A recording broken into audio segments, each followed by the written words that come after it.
हाल ही में government medical college Anantnag के एक लॉकर रूम से AK-47 मिलती है और वो शख्स जिसके लॉकर रूम से ये मिलती है AK-47 वो रहने वाला कश्मीर घाटी का था और डॉक्टर था। ये तार उत्तर प्रदेश, हरियाणा, फरीदाबाद तक जुड़े। उसके बाद ट्विन ब्लास्ट होता है दिल्ली के बाहर। डॉक्टर उमर का घर वो तोड़ दिया जाता है। डॉक्टर उमर के घर को तोड़ने के बाद उनके माँ बाप, उनके बच्चे और उनकी बहन या भाई तमाम घर से बेघर हो जाते हैं। इस पर मौजूदा सरकार और अपोजिशन में जो है अलग अलग तरीके के स्टेटमेंट्स दिए।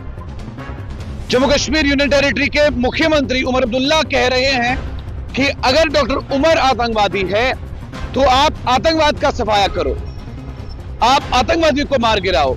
उसके बाप का कोई कसूर नहीं है, उसकी मां का कोई कसूर नहीं है कि उसका बेटा आतंकवादी बना है, उसकी बहनों का कोई कसूर नहीं है उसका भाई आतंकवादी बना है। तो उमर अब्दुल्ला ने यह कहा कि आप लोग इस चीज को बढ़ावा देते हो तभी ये सारी चीजें जम्मू कश्मीर में खराब हो जाती हैं। अलगाववाद और आतंकवाद का समर्थन करने वालों का बैंड बजाया जाएगा, ये साफ तौर पर लेफ्टिनेंट गवर्नर भी कहते हैं और मौजूदा सरकार भी। हाल ही में गवर्नमेंट मेडिकल कॉलेज अनंतनाग के एक लॉकर रूम से AK-47 मिलती है और वो शख्स जिसके लॉकर रूम से ये मिलती है AK-47 वो रहने वाला कश्मीर घाटी का था और डॉक्टर था। ये तार उत्तर प्रदेश, हरियाणा, फरीदाबाद तक जुड़े। उसके बाद ट्विन ब्लास्ट होता है दिल्ली के बाहर। उसके बाद 300 किलो RDX मिलता है, 2900 किलो अमोनियम नाइट्रेट मिलता है और डॉक्टर उमर को भी हिरासत में लिया जाता है, डॉक्टर शाहिद को भी हिरासत में लिया जाता है। डॉक्टर उमर का घर वो तोड़ दिया जाता है। डॉक्टर उमर के घर को तोड़ने के बाद उनके माँ बाप, उनके बच्चे और उनकी बहन या भाई तमाम घर से बेघर हो जाते हैं। इस पर मौजूदा सरकार और अपोजिशन में जो है अलग अलग तरीके के स्टेटमेंट्स दिए।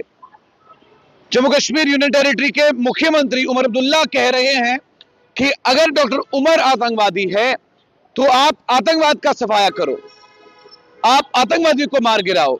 उसके बाप का कोई कसूर नहीं है, उसकी मां का कोई कसूर नहीं है कि उसका बेटा आतंकवादी बना है, उसकी बहनों का कोई कसूर नहीं है उसका भाई आतंकवादी बना है। तो उमर अब्दुल्ला ने यह कहा कि आप लोग इस चीज को बढ़ावा देते हो तभी ये सारी चीजें जम्मू कश्मीर में खराब हो जाती हैं। उमर अब्दुल्ला का कहना यह था कि किसी की गलती की सजा किसी और को देना सही नहीं है। इस पर पीपल्स डेमोक्रेटिक पार्टी के MLA वहीदुर रहमान परा ने भी यही बात कही। उन्होंने भी साफ तौर पर यह कहा कि एक शख्स की गलती पूरे परिवार को क्यों मिले। कश्मीर घाटी में वैसे ही एक शख्स गलती करता है तो पूरी कौम बदनाम हो जाती है। 4 डॉक्टर्स ने गलती कर दी, पूरे कौम को गलत नजर से देखा जा रहा है, पूरी मुस्लिम कम्युनिटी जो है वो बदनाम हो रही है।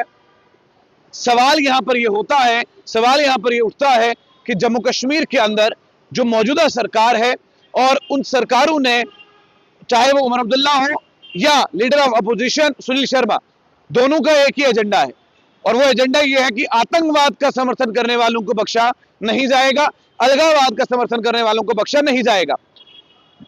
अब्दुल राथर उसमें थे, शाहिद उसमें थी, डॉक्टर उमर उसमें थे।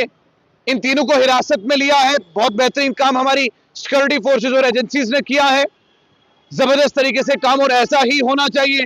देश के गद्दारों के साथ ऐसा ही होना चाहिए। लेकिन जो लोग उनके माँ बाप कहलाए जाते हैं, उनके भाई बहन कहलाए जाते हैं, उनका कोई कसूर नहीं है। उनके घरों को तोड़ना कहां तक सही है, ये एक तो आप कमेंट सेक्शन में मुझे बताइएगा।